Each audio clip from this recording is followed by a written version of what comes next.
Hi guys, a very good evening to all of you. So இன்னைக்கு நம்ம என்ன பார்க்க போறோம் அப்படினு பாத்தீங்கன்னா SSC CGL கான எக்ஸாம்ஸ் நமக்கு அடுத்து வரப்போகுது. So இதுல tier 1 and tier 2 க்கு என்ன வித்தியாசம்? tier 1 ல என்ன நடக்கும்?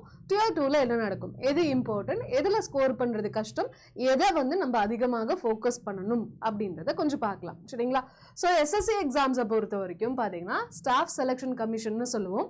So அதுல வந்து CGL கம்பைன்டு கிராஜுவேட் லெவல் அப்படின்றது ஒரு லெவல் ஆஃப் எக்ஸாமினேஷன். இதை பாத்தீங்கன்னா இதை கிளியர் பண்ணீங்கன்னா டைரக்டா யூனிஃபார்ம்டு போஸ்ட்ல போய் உட்கார முடியும். ஸோ இந்த அயன் படத்துல நம்ம சூர்யா வந்து என்ன பண்ணுவாரு, அந்த ஒயிட் அண்ட் ஒயிட் யூனிஃபார்ம்ல வந்து நிப்பார் இல்லையா, ஸோ அவரை மாதிரியே நம்மளாலையும் என்ன பண்ண முடியும், இந்த எக்ஸாம் கிளியர் பண்ணீங்க அப்படின்னா டைரக்டா யூனிஃபார்ம் போஸ்ட்ல பெரிய ஆஃபீஸர் லெவல் போஸ்ட்ல போய் உட்கார முடியும். ஸோ இதுக்கு என்னென்ன பண்ணணும் அப்படின்னா, ஸோ இது யூஸ்வலா SSC கண்டக்ட் பண்ணுவாங்க. ஸ்டாஃப் செலக்ஷன் கமிஷன் அப்படின்ற ஒரு போர்டு எக்ஸாம் கண்டக்ட் பண்ணி அதுக்கப்புறம் உங்களை பார்த்தீங்கன்னா போஸ்டிங்ல பிளேஸ் பண்ணுவாங்க. ஸோ இது பார்த்தீங்கன்னா குரூப் பி மற்றும் குரூப் சிக்கான ஒரு போஸ்ட்டாக இருக்கும். ஸோ 2 tiers இருக்கும், tier 1 and tier 2 2 tiers இருக்கும். ஸோ இது ரெண்டுமே பார்த்தீங்கன்னா ஆன்லைன் மோட்ல தான் இருக்கும். ஸோ உங்களுடைய வீட்டில் உட்காந்து உங்களால் எழுத முடியாது. மேம் ஆன்லைன் தானே சொன்னீங்க, எங்கே இருந்தாலும் எழுதலாம்ல அப்படின்னு சொல்லி யோசிக்காதீங்க. அவங்க ஒரு பர்டிகுலர் எக்ஸாம் சென்டர் அட்ரஸ் கொடுத்துடுவாங்க. அங்கே போயிட்டு நீங்கள் சிஸ்டமில் உட்காந்து எழுதுகிற மாதிரி இருக்கும். சரிங்களா? ஓகேப்பா. ஸோ இப்போ CGL செலெக்ஷன் ப்ராசஸ், இப்போ tier 1 tier 2லாம் முடிச்சுட்டு எப்படி செலெக்ஷன் ப்ராசஸ் பண்ணுவாங்க அப்படின்றத பார்க்கலாம். ஸோ tier 1 பொறுத்த வரைக்கும் குவாலிஃபைங் இன் நேச்சர் தான். முன்னாடிலாம் என்ன இருந்துச்சுன்னா tier 1 மார்க் tier 2 மார்க் இது எல்லாத்தையும் சேர்த்து கம்பைண்டாக எவ்வளோ வாங்குறீங்களோ அதை பொறுத்து தான் உங்களுடைய ஜாப் அப்படின்ற மாதிரி இருந்துச்சு. பட் இப்போ ரீசெண்டாக மாற்றிட்டாங்க. என்னன்னா tier 1 வெறும் குவாலிஃபைங் தான்ப்பா, அதனோட மார்க் நாங்கள் கன்சிடர் பண்ண மாட்டோம், tier 2ல நீங்கள் எவ்வளோ வாங்குறீங்களோ அதை பொறுத்து தான்ப்பா உங்களுக்கு வேலை அப்படின்ற மாதிரி மாற்றிட்டாங்க. tier 2 பார்த்தீங்கன்னா மெரிட் பேஸ்டு. ஸோ இதில் வாங்குற மார்க்கை பொறுத்து தான் உங்களுக்கு என்னது வேலை கன்ஃபார்ம் அப்படின்ற மாதிரி சொல்கிறாங்க. அண்ட் லெவல் 3 பார்த்தீங்கன்னா டாக்குமெண்ட் வெரிஃபிகேஷன். ஸோ இந்த 3 ஸ்டேஜஸ்லையும் 3 டிஃப்ரெண்ட் கட் ஆஃப்ஸ் இருக்கும். அதை கிளியர் பண்ணாதான் உங்களுக்கு அடுத்து வேலை கன்ஃபார்ம் அப்படின்ற ஒரு விஷயம் இருக்கும். சரிங்களா? ஸோ ஃபைனல் செலெக்ஷன் tier 2 மார்க்கை பேஸ் பண்ணி தான் இருக்கும். அண்ட் டாக்குமெண்ட் வெரிஃபிகேஷன் முடிச்சதுக்கு அப்புறமும் ஒரு கட் ஆஃப் விடுவாங்க. அது எதுக்கு பார்த்தீங்கன்னா எத்தனை பேரை நாங்கள் வந்து ஃபில்டர் பண்ணி எத்தனை பேர் வேணுமோ அத்தனை பேரை மட்டும்தானே செலக்ட் பண்ண முடியும். ஸோ அதனால மற்றவங்க எல்லாரையும் ஃபில்டர் பண்ணுறது ஒரு டாக்குமெண்ட் வெரிஃபிகேஷன் கடைசி ஸ்டெப்பாக இருக்கும். சரிங்களா? ஓகேப்பா. ஸோ இங்கே பார்த்தீங்கன்னா tier 1 எப்படி நடக்கும் அப்படின்னு பார்த்தீங்கன்னா ஆன்லைன் பேஸ்டு கம்ப்யூட்டர் பேஸ்டு டெஸ்ட்னு சொல்லுவாங்க. ஸோ கம்ப்யூட்டர் முன்னாடி போய் உட்காந்து எழுதக்கூடிய ஒரு டெஸ்ட்டு. மொத்தமாக பார்த்தீங்கன்னா 100 கொஷின் கேட்பாங்க. ஸோ ஆனால் இதோட ஒரு கொஷனுக்கு 2 மார்க். சரிங்களா? ஒரு கொஷனுக்கு 2 மார்க். அப்போ 100 கொஷனுக்கு 200 மார்க்னு சொல்லலாம். சரிங்களா? ஸோ இதுக்கு டைம் பார்த்தீங்கன்னா 1 மணி நேரம், மொத்தமாக 1 மணி நேரம் கொடுப்பாங்க. ஸோ நெகட்டிவ் மார்க் பார்த்தீங்கன்னா 1/4 நெகட்டிவாக இருக்கும். 2ல் 1/4 வந்து 0.5 மார்க்ஸ் நெகட்டிவ்ல போகும். கரெக்டான ஆன்சர்லேருந்து நெகட்டிவ்ல போகும். சரிங்களா? ஸோ நீங்கள் ஒரு கொஸ்டினுக்கு ஆன்சர் பண்ணுறீங்க, அது தப்பு அப்படின்னா 0.5 மார்க் போயிடும், அவ்வளோதானே மேம். அப்போ மீதி 0.5 வரும்ல அல்லது மீதி 1.5 வரும்லன்னா நோ. நீங்கள் எடுத்த மார்க்லேருந்து எந்த கொஸ்டினுக்கு ஆன்சர் பண்ணி நீங்கள் கரெக்ட் வாங்கியிருக்கீங்களோ அந்த கரெக்ட் மார்க்லேருந்து -0.5 போகும். சரிங்களா? ஓகே.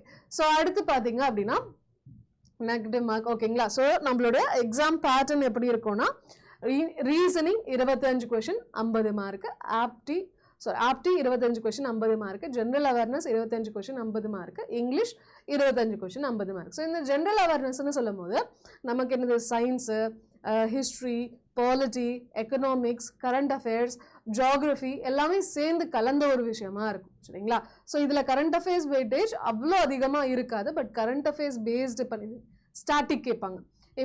இப்போ ரீசெண்டாக நடக்கக்கூடிய MTS எக்ஸாம்ஸில் பார்த்தீங்கன்னா ஃபோக் டான்ஸ் கேட்டுட்டு இருக்காங்க, ஒலிம்பிக் ஸ்போர்ட்ஸில் கேட்டுட்டு இருக்காங்க, ஒலிம்பிக்ஸு அண்டு யூத் கேம்ஸ் நடந்துச்சா அதை பற்றி கேட்டுட்டு இருக்காங்க. வேற என்ன கேட்டாங்க? ஸோ சில ஸ்டாட்டிக் கேட்பாங்க. ஒரு ஆர்டிக்கல் நம்பர் கொடுத்து இது எந்த ஆர்டிக்கல் சார்ந்தது அப்படின்றது கேட்கலாம். அல்லது ஒரு போஸ்ட் கொடுத்துட்டு இப்போ CAG-யோடைய டென்யூர் எவ்வளோ அப்படின்றது கேட்கலாம். தாஜ்மஹாலோட ஹைட் எவ்வளோன்னு கேட்கலாம். ஸோ இந்த மாதிரியான கேள்விகள்லாம் இப்போ நமக்கு MTSல கேட்டுட்டு இருக்காங்க. ஸோ இதே மாதிரி சிமிலர் டு திஸ், ஓகேங்களா, அதுதான் நமக்கு CGLயும் நமக்கு வரப்போகுது. சரிங்களா? ஓகே. இது tier 1. tier 1ல நீங்கள் கிளியர் பண்ணிட்டீங்க அப்படின்னா இப்போ பாருங்க எல்லாத்துக்குமே ஈக்குவல் வெயிட்டேஜ் இருக்கு. ஆப்டி, இங்கிலீஷ், ரீசனிங், ஜென்ரல் அவேர்னஸ் 4த்துக்குமே பார்த்தீங்கன்னா 25 கொஷின் கரெக்டாக ஈக்குவல் வெயிட்டேஜ். இதுக்கு வந்து செக்ஷனல் கட் ஆஃப் கிடையவே கிடையாது. ஸோ பேங்க்ல இருக்கும் இங்கிலீஷில் மினிமம் இவ்வளோ வாங்கணும், ஆப்டியில் மினிமம் இவ்வளோ வாங்கணுன்றது இருக்கும். பட் எஸ்எஸ்சியில் அந்த செக்ஷனல் கட் ஆஃப் கிடையாது. சரிங்களா? மினிமம் இவ்வளோ வாங்கி ஆகணும் இந்த சப்ஜெக்டில் அப்படின்னு கிடையாது. மொத்தமாக சேர்த்து நீங்கள் இவ்வளோ வாங்கினா போதும். அதெல்லாம் நமக்கு ப்ளஸ் பாயிண்ட் என்ன தெரியுமா? 4 சப்ஜெக்ட்ஸ் இருக்குது. எதுனா ஒன்றுத்தில் நீங்கள் ரொம்ப வீக்காக இருந்தாலும் மீதி 3த்தை ஸ்ட்ராங் பண்ணி என்ன பண்ண முடியும்? எக்ஸாமை ஈஸியாக கிளியர் பண்ணிடலாம். ஆனால் பேங்கிங்கில் 4 இருக்குன்னா 4த்துலேயுமே உங்களுக்கு பேசிக் கொஞ்சமாச்சும் தெரிஞ்சிருக்கணும். ஆனால் எஸ்எஸ்சியில் 4 இருக்கும் போது பேசிக்கில் எதுனா ஒன்று சுத்தமாக தெரியலனா கூட மீதி 3 வச்சு எக்ஸாம் கிளியர் பண்ண முடியும். ஸோ அதுக்கான பாசிபிலிட்டி இருக்குது. சரிங்களா? ஓகே. ஸோ இது குவாலிஃபைங் நேச்சராக மட்டும்தான் இருக்கும். இது வந்து ஃபைனல் மெரிட்டில் நமக்கு இன்க்ளூட் பண்ண மாட்டாங்க. ஸோ நம்மளோட டார்கெட் என்னவா இருக்கணும்னா கட் ஆஃப் கிளியர் பண்ணால் போதும்பா அப்படின்ற டார்கெட் இருக்கணும். ஸோ என்ன பண்ணலாம்னா ஒரு 150 மார்க் வச்சுக்கலாம், 150க்கும் மேலே வச்சுக்கலாம். ஸோ என்னன்னா உங்களுடைய அட்டெம்ப்ட் வந்து 80க்கு மேலே இருக்கணும். 82, 83 கொஷின்ஸ் அட்டென்ட் பண்ணீங்க அப்படின்னா சில கொஷின் தெரிஞ்சோ தெரியாமலோ நெகட்டிவ்ல போகலாம். ஸோ போகும்போது 75க்கு மேலே நீங்கள் கரெக்ட் வாங்கிட்டீங்கன்னா சேஃப். கால் மேலே கால் போட்டு ஜாலியாக உட்காந்துருக்கலாம். சரிங்களா? ஸோ நம்மளோட டார்கெட் அப்போ என்ன பண்ணலாம்? 82 கொஷின்ஸ் நம்ம அட்டன் பண்ணணும் அப்படின்றத வச்சுக்கலாம். சரிங்களா? ஸோ அட்டன் பண்ணணுன்றதுக்காக இங்கி பிங்கி பாங்கி போட்டுலாம் அட்டன் பண்ணக்கூடாது. அந்த அளவுக்கு மார்க் டெஸ்ட் போட்டு பழகிக்கோங்க. சரிங்களா? ஓகே. ஸோ டியர் 2 சொல்லும் போது 3 பேப்பர் இருக்கு. பேப்பர் 1 எல்லாருமே கட்டாயமாக எழுதி ஆகணும். சரிங்களா? பேப்பர் 2 அண்ட் பேப்பர் 3 பார்த்தீங்கன்னா எக்ஸ்ட்ராவாக எழுதுகிற மாதிரி இருக்கும். இது கட்டாயம் கிடையாது. இப்போ ஒருத்தவங்க வந்து ஜேஎஸ்ஓ அப்படின்ற ஒரு போஸ்ட், ஜூனியர் ஸ்டாட்டிஸ்டிக்கல் ஆஃபீஸர் அப்படின்ற ஒரு போஸ்ட்டுக்கு அப்ளை பண்ணுறாங்க அப்படின்னா அப்போ ஸ்டாட்டிஸ்டிக்ஸை பேஸ் பண்ணி அவங்க தனியாக பேப்பர் 2 ஒன்று எழுதணும். சரிங்களா? ஸோ அதில் கிளியர் பண்ணாதான் அவங்க வந்து ஜேஎஸ்ஓ போஸ்ட்டுக்கு அவங்க வந்து அவங்கள கன்சிடரே பண்ணுவாங்க. ஒருவேளை மேம் இப்போ நான் ஜேஎஸ்ஓ போஸ்ட்டுக்கு அப்ளை பண்ணுறேன், ஜேஎஸ்ஓ எக்ஸாம் எழுதுனேன், ஜேஎஸ்ஓ எக்ஸாம் கிளியர் பண்ணல, அப்போ எனக்கு வேலையே கிடைக்காது அப்படின்னு பார்த்தீங்கன்னா நோ, நீங்கள் எதுக்குள்ளே வந்துடுவீங்க? இதுக்குள்ளே வந்துடுவீங்க. சரிங்களா? ஸோ கம்பல்சரியாக எல்லாருமே எழுதக்கூடிய இந்த ஒரு ஷிஃப்ட்டுக்குள்ளே வந்துடுவீங்க. சரிங்களா? பேப்பர் 3 பார்த்தீங்கன்னா ஏஓ, இது ஆடிட் ஆஃபீஸர்னு சொல்லுவாங்க. சரிங்களா? அசிஸ்டன்ட் ஆடிட் ஆஃபீஸர் சொல்லுவாங்க. ஸோ இது வந்து பார்த்தீங்கன்னா இது ரெண்டுமே எழுதி பாஸ் ஆகிட்டீங்கன்னா இதுக்கு தனியாக கட் ஆஃப் இருக்கும். சரிங்களா? கட் ஆஃப் வந்து பார்த்தீங்கன்னா 3 டிஃப்ரெண்ட் கட் ஆஃப்ஸ் இருக்கும். இதுக்கு ஒரு கட் ஆஃப் இருக்கும், இதுக்கு ஒரு கட் ஆஃப் இருக்கும், இதுக்கு ஒரு கட் ஆஃப் இருக்கும். ஸோ யூஸ்வலாக பார்த்தீங்கன்னா இதை விட இதுங்க ரெண்டுத்துக்கும் கட் ஆஃப் கொஞ்சம் அதிகமாகவே இருக்கும். சரிங்களா? ஓகே. இப்போ ஜேஎஸ்ஓ பார்த்தீங்க அப்படின்னா ஆமாம்ல, சரி ஓகே. ஸோ ஜேஎஸ்ஓ நீங்கள் கட் ஆஃப் கிளியர் பண்ணலை அப்படின்னா, ஆனால் இந்த கட் ஆஃப் கிளியர் பண்ணிட்டீங்க, எல்லாருமே எழுதக்கூடிய இந்த பேப்பர் 1 கட் ஆஃப் கிளியர் பண்ணிட்டீங்கன்னா உங்களுக்கு வேலை கன்ஃபார்ம். ஆனால் ஜேஎஸ்ஓவில் வேலை கிடையாது. ஏஓடைய நீங்கள் கிளியர் பண்ணலன்னா பிரச்சனையே இல்லை. நீங்கள் தனியாக ஏஓ எழுதுறவன் ஜேஎஸ்ஓவும் எழுதி ஆகணும்னு அவசியம் கிடையாது. ஜேஎஸ்ஓ எழுதுறவன் ஏஓன்னு எழுதி ஆகணும்னு அவசியம் கிடையாது. இது ரெண்டுமே எக்ஸ்ட்ரா தான். இது தனித்தனி இந்த பர்டிகுலர் போஸ்ட்டுக்காக இருக்கக்கூடியது. இது கிளியர் பண்ணலைனாலும் நார்மல் கட் ஆஃப் கிளியர் பண்ணிட்டீங்கன்னா உங்களை கன்சிடர் பண்ணிப்பாங்க. சரிங்களா? ஸோ பதட்டம் அடையணும்னா அவசியம் கிடையாது. சரிப்பா. ஸோ டியர் 2 பார்த்தீங்கன்னா பேப்பர் 1 எல்லாருமே எழுதக்கூடிய இந்த பேப்பர் 1 விஷயம் எப்படி இருக்குன்னு பாருங்க. ஸோ செக்ஷன் 1 2ஆ பிரியும். சரிங்களா? அங்கே பார்த்தீங்கன்னா செக்ஷனல் டியர் 1ல செக்ஷனல் டைமிங்கே கிடையாது, மொத்தமாக சேர்த்து 60 நிமிஷம் அப்படின்னு சொன்னோம். ஆனால் இங்கே பார்த்தீங்கன்னா செக்ஷன் 1ல மேக்ஸும் ரீசனிங்கும் சேர்ந்துருக்கும். சரிங்களா? இது ரெண்டுமே மாற்றி மாற்றி எழுதிக்கலாம். இதுக்கு தனியாக ஒரு டைமிங் இருக்கும். அடுத்த செக்ஷன் 2ல பார்த்தீங்கன்னா இங்கிலீஷும் ஜென்ரல் அவேர்னஸும் இருக்கும். இதுக்கு தனியாக ஒரு டைமிங் இருக்கும். ஸோ செக்ஷனல் டைமிங் இங்கே இருக்குது. ஸோ இந்த செக்ஷன் ஆப்டி அண்ட் ரீசனிங்க்கு, இந்த செக்ஷன் இங்கிலீஷ் அண்ட் ஜென்ரல் அவேர்னஸ்க்கு. அண்ட் 3வது செக்ஷன் ஒன்று இருக்குது. அது பார்த்தீங்கன்னா computer test, computer knowledge test ஒன்று, அதே சமயத்தில் டேட்டா என்ட்ரி ஸ்பீட் டெஸ்ட்னு சொல்லுவாங்க. இது ரெண்டுமே குவாலிஃபைங் நேச்சர் தான். செக்ஷன் 3 மொத்தமே பார்த்தீங்கன்னா இது குவாலிஃபைங் நேச்சர் தான். ஸோ இது வந்து உங்களுடைய மெரிட்டில் ஆட் ஆகாது. இதில் எவ்வளோ ஸ்கோர் எவ்வளோ அதிகமாக எடுத்தாலும் சரி, எவ்வளோ மினிமலாக எடுத்தாலும் சரி, இதை கன்சிடர் பண்ண மாட்டாங்க. பட் என்னதுன்னா ஒரு பர்டிகுலர் கட் ஆஃப் வச்சுருவாங்க. இப்போ வந்து கம்ப்யூட்டர் நாலேஜை பொறுத்த வரைக்கும் 20 கொஷின்ஸ் 60 மார்க்கு. ஸோ இதுக்கு வந்து என்னன்னா போன வாட்டி 18 கட் ஆஃப் இருந்துச்சு, அதை கூட நிறைய பேர் கிளியர் பண்ணல. 18 மார்க், அதாவது 6 கொஷின் கரெக்ட் வாங்கியிருந்தா போதும். அந்த 6 கொஷின் கூட யாருமே கரெக்ட் வாங்கலை. போன வருஷம் இல்லை, அதுக்கு முன்னாடி வருஷம் 2024ல். ஸோ அதில் வந்து நிறைய பேர் ரிஜெக்ட் ஆகிட்டாங்க. ஸோ இது குவாலிஃபை ஆனால் தான் இந்த மார்க்கை பார்க்கவே செய்வாங்க. இது குவாலிஃபை ஆகலைன்னா இதை பார்க்கவே மாட்டாங்க. ஸோ முன்னாடிலாம் என்ன நடந்துச்சுன்னா இது எல்லாமே ஒரே நாள் நடக்கும். என்னன்னா செக்ஷன் 1 செக்ஷன் 2 ஃபஸ்ட்டு எக்ஸாம் நடந்துடும். அதுக்கப்புறம் ஒரு பிரேக் விட்டுருவாங்க, லஞ்ச் போயிட்டு வந்துட்டு செக்ஷன் 3 இருக்கும். இது வந்து டைப்பிங்கும் கம்ப்யூட்டர் நாலேஜும் லஞ்சுக்கு அப்புறம் நடக்கும். ஆனால் இப்போ 2025 பார்த்தீங்கன்னா இதை ஃபர்ஸ்ட் டே இதை செகண்ட் டே அப்படின்ற மாதிரி மாற்றிட்டாங்க. அதுக்கப்புறம் அதுக்கு மறுபடியும் புதிய ஒரு நோட்டிஃபிகேஷன் விட்டாங்க, இதை ஃபர்ஸ்ட் டே இதை செகண்ட் டே அப்படின்னு மாற்றிட்டாங்க. ஸோ இப்படி 2 நாள்லாம் யூஸ்வலாக வச்சது கிடையாது. பட் இந்த 2025ல் புதுசாக என்னமோ ட்ரை பண்ணுறாங்க. ஓகே சரி. ஸோ செக்ஷன் 1 பொறுத்த வரைக்கும் மேக்ஸ் பார்த்தீங்கன்னா 30 question 90 marks, reasoning 30 questions 90 marks, English பார்த்தீங்கன்னா 45 கொஷின்ஸ், இங்கிலீஷ்க்கு வெயிட்டேஜ் அதிகம். 45 கொஷின்ஸ் 135 மார்க்ஸ், ஜென்ரல் அவேர்னஸ் பார்த்தீங்க அப்படின்னா 25 கொஷின்ஸ் 75 மார்க்ஸ். ஸோ இந்த 45 கொஷின்ஸில் 40 கொஷின் ஆச்சு கண்டிப்பாக கரெக்ட் வாங்கலாம். 40னா 120 மார்க்கு கன்ஃபார்ம், 120 மார்க்கு கன்ஃபார்ம். சரிங்களா? இப்போ இதுல கம்ப்யூட்டர் பாத்தீங்கன்னா 20 கொஸ்டின்ஸ் 60 மார்க், இது வெறும் குவாலிஃபைங் நேச்சர் தான். இதுல பாத்தீங்கன்னா மொத்தமா 390 மார்க்ஸ் எழுத சொல்றாங்க, 390 மார்க்ஸ். ஸோ இதனுடைய நம்மளோட டார்கெட் என்னன்னா 320ன்னு வச்சுக்கோங்களேன், 320 டார்கெட்னு வச்சுக்கோங்களேன். ஸோ இதுல வந்து இங்கிலீஷ்லயே நம்ம என்ன பண்ணியாச்சு 120 வாங்கியாச்சு. அப்ப இன்னும் மீதி 200 மார்க் வாங்கணுமா, 200 மார்க் வாங்கணுமா? ஸோ இதுல இது ரெண்டுமே கரெக்ட் எடுத்தாலே 180 வந்துருமா? இது 2 கரெக்ட் இது ரெண்டுமே கரெக்ட், ஓகே விடுங்க. அப்போ இதுல ஒரு 80 மார்க்கு, இதுல ஒரு 80 மார்க்குன்னு வச்சுக்கோங்களேன். எவ்வளோ 160யா 160யா? அப்போ மீதி 40 மார்க் வாங்கணுமா? ஸோ ஜென்ரல் அவேர்னஸ்ல மட்டும் 40 மார்க் வாங்கினா போதுமா? ஓகேங்களா? ஸோ 40 மார்க்னா என்ன பண்ணலாம், 42 வச்சுக்கோங்களேன். 12 கொஸ்டின் கரெக்ட் வாங்கினா போதும். சரிங்களா? 25ல் 20மே கரெக்ட் வாங்கணும்னு இல்லை, வெறும் 12 கொஸ்டின் கரெக்ட் வாங்கினாலே போதும், நம்ம என்ன பண்ணிடலாம், ஈஸியாக அட்டென்ட் பண்ணிடலாம். அப்போ இதுல ஒரு 3 கொஸ்டின் விட்டுருங்க. இதுல என்ன பண்ணுங்க, மேக்ஸை பொறுத்த வரைக்கும் 27 கொஸ்டின் அட்டென்ட் பண்ணுங்க, ரீசனிங்கை பொறுத்த வரைக்கும் 27 கொஸ்டின் அட்டென்ட் பண்ணுங்க, இங்கிலீஷை பொறுத்த வரைக்கும் 120 அப்ப 40 கொஸ்டின் அட்டென்ட் பண்ணாலே போதும். இதுக்கு வந்து என்னது ஜென்ரல் அவேர்னஸை பொறுத்த வரைக்கும் 12 கொஸ்டின் அட்டென்ட் பண்ணாலே போதும். ஸோ நம்மளோட டார்கெட் இப்படி வச்சுக்கலாம். சரிங்களா? ரேண்டமா நம்ம இஷ்டத்துக்கு எழுதுறதுக்கு பதிலாக நம்ம மார்க் டெஸ்ட் போடும்போது என்ன பண்ணலாம்னா, ரீசனிங்ல நம்ம மினிமம் 27 கொஸ்டின் அட்டென்ட் பண்றோம், ஆப்டில நம்ம என்னது 27 கொஸ்டின் அட்டென்ட் பண்றோம், இங்கிலீஷ்ல 45 கொஸ்டினுக்கு 40 அட்டென்ட் பண்ண முடியும், கிளியரும் பண்ண மார்க்கும் ஃபுல் வாங்க முடியும். சரிங்களா? அதே மாதிரி ஜென்ரல் அவேர்னஸ்ல என்ன பண்ணிக்கலாம், வெறும் 12 தான் நம்மளோட டார்கெட், அதுக்கு மேல கிடையாது. ஸோ இதை பண்ணாலே என்னது, இதை பண்ணாலே என்னது நம்மளால என்னது ஈஸியா மார்க் வாங்கிக்க முடியும். சரிங்களா? 10 11 12 தான் வருதா, 5 6 7 8 9 106 அப்பா,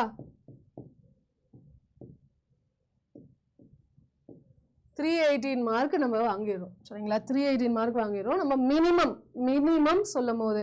ஸோ நம்மளோட டார்கெட் 320க்கு மேலே வாங்கணும்னு நினைக்கும் போது கண்டிப்பா இதுல பாத்தீங்கன்னா இன்னும் எக்ஸ்ட்ராவா ஒரு 3 கொஸ்டின் நீங்க அட்டென்ட் பண்ணீங்கன்னா முடிஞ்சு, எக்ஸ்ட்ராவா 3 கொஸ்டின் அட்டென்ட் பண்ணாலே இது முடிஞ்சு. அப்போ நம்மளோட டார்கெட் இப்படிதான் சொல்லி ஃபிக்ஸ் பண்ணிட்டு அதுக்கு ஏத்த மாதிரி நம்ம ப்ரிப்பரேஷனா ஆரம்பிக்கலாம். சரிங்களா?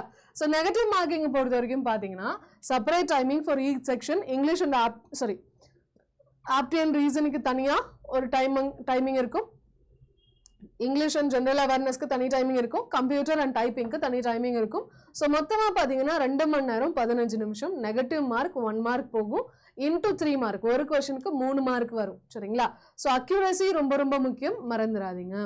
அப்போ நம்மளுடைய என்ட்ரி டைப்பிங் டெஸ்ட் பார்த்தீங்கன்னா குவாலிஃபைங் தான், 15 minutes, 2000 key depressions for 15 minutes. ரொம்ப ரொம்ப ஈஸியாக இருக்கும், ஈஸியாக அட்டென்ட் பண்ணலாம், பதறக்கூடாது.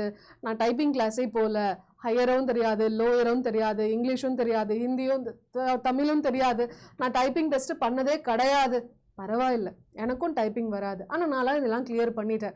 உண்மையாக சொல்ல போனோம்னா நான் 12 நிமிஷத்துலேயே முடிச்சுட்டேன்.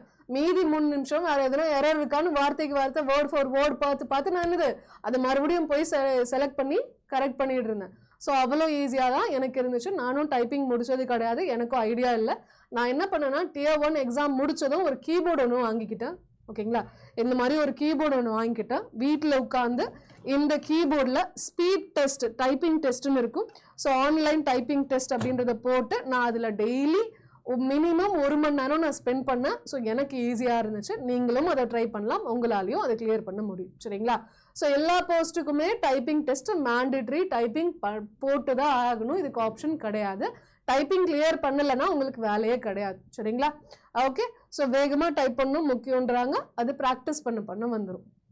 ஸோ சிஜிஎல்ல என்ன மாதிரியான போஸ்ட்லாம் ஃபேமஸ் பார்த்தீங்கன்னா, ரொம்பவே பெரிய எல்லாருமே தேடி போகக்கூடிய போஸ்ட் பார்த்தீங்கன்னா, இன்கம் டேக்ஸ் இன்ஸ்பெக்டர் சிபிஐல சப் இன்ஸ்பெக்டராக போகலாம், அசிஸ்டன்ட் செக்ஷன் ஆஃபீஸராக போகலாம், ஆடிட்டராக போகலாம், அக்கௌண்டண்ட்டாக போகலாம், டாக்ஸ் அசிஸ்டண்ட்டாக போகலாம். சரிங்களா? இது எல்லாமே பார்த்தீங்கன்னா ரொம்பவே ஃபேமஸான போஸ்ட்டு. ஸோ நல்லா பார்த்துக்கோங்க. டியர் 1 பொறுத்த வரைக்கும் குவாலிஃபைங் மட்டும்தான். டியர் 2 பொறுத்து தான் வேலை இருக்குது. டியர் 1 மாடரேட்டாக இருக்கும். டியர் 2 பார்த்தீங்கன்னா கஷ்டமாக தான் இருக்கும். டியர் 1 பார்த்தீங்கன்னா ஜஸ்ட் ஒரு உள்ள நுழையிறது தான். இதுதான் நம்மளுடைய ஃபைனல் செலெக்ஷனாக இருக்கும். சரிங்களா? மார்க்ஸ் இதை பற்றி கன்சிடர் பண்ண மாட்டாங்க. கடைசியாக வாங்கக்கூடிய மார்க்கை தான் கன்சிடர் பண்ணுவாங்க. சரி, ஓகே. அப்போ எப்படி டியர் 1 ப்ரிப்பேர் பண்ணுறது அப்படின்னு பார்த்தீங்கன்னா, ஸ்பீடு ரொம்ப வேகமாக போடணும், வேகமாக ப்ரிப்பேர் பண்ணணும், நிறைய மார்க்ஸ் என்னது ப்ராக்டிஸ் பண்ணணும், நம்மளுடைய பேசிக்ஸ் என்னது ஸ்ட்ராங் பண்ணணும், அண்ட் நம்மளுடைய அக்யூரஸியை இன்னும் அதிகப்படுத்தணும். சரிங்களா? ஸோ போடுறது ஆன்சர் பண்ணுறது எல்லாமே கரெக்டான ஆன்சராக இருக்கணும். அதுதான் நமக்கு முக்கியம். சரிங்களா? ஸோ அதே மாதிரி என்னது ஜென்ரல் அவேர்னஸை டெய்லி ரிவைஸ் பண்ணுங்க. டெய்லி நம்ம மொபைல் ஆப்லலாம் டெய்லி குவிசஸ் இருக்கும், அதை அட்டன் பண்ணுங்க. ஸோ உங்களுக்கு ரொம்பவே யூஸ்ஃபுல்லாக இருக்கும். சரிங்களா? ஸோ நம்மளுடைய டார்கெட் என்னவா இருக்கணும்னா 180க்கு மேலே, அதாவது 82 to 83 கொஷின்ஸ் அட்டன் பண்ணணும். அதில் 75க்கு மேலே கரெக்ட் இருக்கணும். சரிங்களா? 75 கண்டிப்பாக கரெக்ட் இருக்கணும். ஓகேங்களா? மினிமம் 75 கொஷின்ஸ் கரெக்ட் இருக்கணும். மினிமம் 83 கொஷின்ஸ் அட்டன் பண்ணணும் அவுட் ஆஃப் 100. இதுதான் நம்மளுடைய டார்கெட். சரிங்களா? இந்த டார்கெட்டை நோக்கி போங்க. சரிங்களா? இதுவே டியர் 2ன்னு வந்துட்டீங்கன்னா அட்வான்ஸ் மேக்ஸ் கொஞ்சம் முக்கியம். அதில் கொஞ்சம் டீட்டெயிலான கொஷின் கேட்பாங்க. அல்ஜிப்ரா, ட்ரிக்னோமெட்ரி, ஜியோமெட்ரி, அதில் கொஞ்சம் டீப்பான கேள்விகள் இருக்கும். கிராமர் அண்ட் ஒகேப் ஸ்ட்ராங்கானது இருக்கணும். ஸோ ப்ரீவியஸ் இயர் கொஷின்ஸ் அது இதெல்லாம் கொஞ்சம் ரீடிங்லாம் கொஞ்சம் ஒழுங்காக நியூஸ் பேப்பர்லாம் வாசிக்க ஆரம்பிச்சிடுங்க. டெய்லி செக்ஷனல் டெஸ்ட் கண்டிப்பாக போடணும். ப்ரீவியஸ் இயர் பேப்பர் கண்டிப்பாக அனலைஸ் பண்ணணும். இதெல்லாம் நமக்கு ரொம்பவே யூஸ்ஃபுல்லாக இருக்கும் மார்க் ஸ்கோர் பண்ணுறது. சரிங்களா? அதே சமயத்தில் கால்குலேஷன் ஸ்பீடு எப்படி பேங்கிங்கில் டக்கு டக்கு டக்கு டக்குன்னு எப்படி போடுவாங்களோ அந்த மாதிரி ஸ்பீடும் நமக்கு அவசியம். சரிங்களா? ஸோ இதனுடைய டார்கெட் 320க்கு மேலே இருக்கணும். ஸோ நம்ம பேசுனா அந்த ஒரு நம்பர்ஸை ஞாபகம் வச்சுக்கோங்க, அதை நோக்கி போங்க. கண்டிப்பாக 320க்கு மேலே வந்துடும். சரிங்களா? ஓகே. ஸோ மிஸ்டேக்ஸ் என்னென்னலாம் யூஸ்வலாக நம்மளுடைய ஸ்டூடெண்ட்ஸ் பண்ணுறாங்க அப்படின்னா, மேக்ஸ் அட்வான்ஸ் மேக்ஸை கண்டுக்கிறது இல்லை, டியர் 1 தானே பார்த்துக்கலாம் அப்படின்னு சொல்லி விட்டுடுறாங்க, ஒழுங்காக மார்க் டெஸ்ட்லாம் போட்டே பார்க்கறது கிடையாது, டைம் ஒழுங்காக மேனேஜ் பண்ண தெரில, ஓகேங்களா, கம்ப்யூட்டர் செக்ஷன்ஸை மதிக்காமல் போகிறது. நிஜமாப்பா டியர் 2ல் மார்க்கெல்லாம் நல்ல மார்க் எடுத்துட்டு கம்ப்யூட்டரில் ஃபெயிலாக போட்டாங்க. அந்த மாதிரி நிறைய பேர் இந்த வாட்டி 2025ல் இதுதான் நடந்துச்சு. சரிங்களா? ஸோ ஆல்மோஸ்ட் என்னன்னா 10,000 வந்து rejected from computer test. So இதெல்லாம் வந்து எனக்கு நியாயமே கிடையாது. ஒழுங்காக படித்தா கிளியர் பண்ணிருக்கலாம், படிக்காமல் போய் ஒழுங்காக ப்ராக்டிஸ் பண்ணால் கிளியர் பண்ணிருக்கலாம்.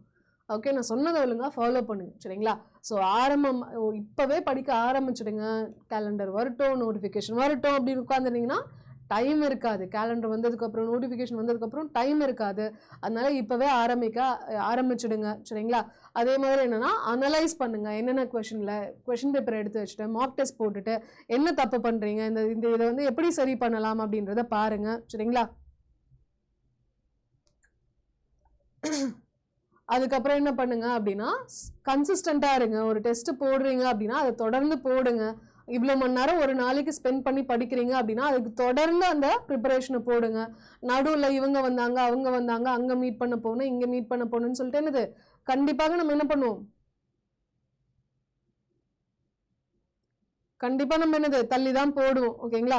ஸோ தள்ளி போட்டாலுமே பரவாயில்ல. அதுக்கப்புறம் என்ன பண்ணுங்க, அதை கண்டினியூ பண்ண ட்ரை பண்ணுங்க. கன்சிஸ்டன்சி ரொம்ப முக்கியம். சரிங்களா? அதுக்கப்புறம் கண்டிப்பாக உங்களால் முடியும் அப்படின்ற ஒரு நம்பிக்கையை வச்சுக்கோங்க. கண்டிப்பாக உங்களால் முடியும். சரிங்களா? ஸோ எஸ்எஸ்சி அப்படின்றது கஷ்டம் கிடையாது, ஸ்ட்ராட்டஜி இல்லைன்னா கஷ்டமாகும். ஸோ ஒழுங்கான ஸ்ட்ராட்டஜியோடு நீங்கள் ப்ரிப்பேர் பண்ணணும்னு நினச்சிங்கன்னா நம்மளுடைய அயன் பேட்ச், எஸ்எஸ்சி சிஜிஎலுக்கான ஒரு பேட்ச், இது வந்து February 28லேருந்து நம்ம ஆரம்பிக்க போகிறோம். ஸோ இப்போ நமக்கு வேலண்டைன்ஸ் டே ஆஃபர் போயிட்டு இருக்கு இல்லையா? ஸோ இந்த ஆஃபரை அவைல் பண்ணிவிட்டு மேக்ஸிமம் ஆஃபரோட என்ன பண்ணுங்க, Y350ன்ற கோட் அப்ளை பண்ணிக்கோங்க. சரிங்களா? ஸோ இதை அப்ளை பண்ணும்போது உங்களுக்கு இப்போ maximum offer, Valentine's day offer உங்களால் அவைல் பண்ணிக்க முடியும். மிஸ் பண்ணிடாதீங்க.